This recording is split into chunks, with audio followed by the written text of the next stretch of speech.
Bipartite patella. So let's discuss it in detail. When patella or the kneecap occurs as two separate bones, then it is known as bipartite patella.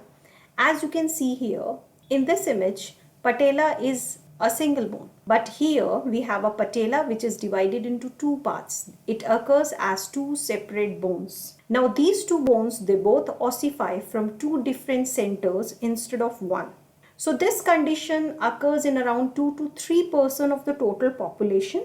It is usually not a problem and not very likely to cause pain, as it is asymptomatic in most of the cases. So you'll often see that the small part of the bone appear to be separated on an X-ray. This is an AP view where you can appreciate the patella. This is the larger portion of the bone, and this is here a smaller part. And this is the skyline view where we can easily appreciate the larger bone and the smaller one.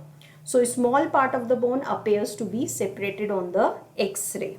Now types. It occurs in three types: type 1, type 2 and type 3. Now in type 1, the extra fragment is at the bottom of the kneecap, as you can see here. In type 2, the extra fragment is on the side of the kneecap. It is known as the lateral type. It occurs in around 20% of the cases. Type 1 occurs in around 5% of the cases.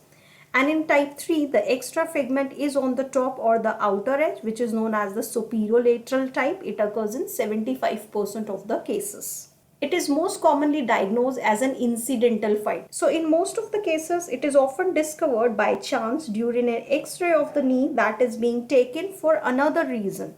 In most of the cases, nothing needs to be done as it is asymptomatic. But sometimes minor trauma or injury can cause the fibrous tissues which are present between the two fragments to get inflamed or irritated. They are the fibrocartilaginous tissues that connect the two pieces of the kneecap together. So they often get inflamed or irritated when there is an injury or minor trauma, or when the person gets involved into sports. So when it's get inflamed, the common symptoms are pain directly on the kneecap, swelling of the synchondrosis, and the painful range of motion of the knee joint. MRI can be helpful to determine the amount of inflammation that is present around the bipartite patella or in the region of synchondrosis. Now the treatment. The very first thing is the rest.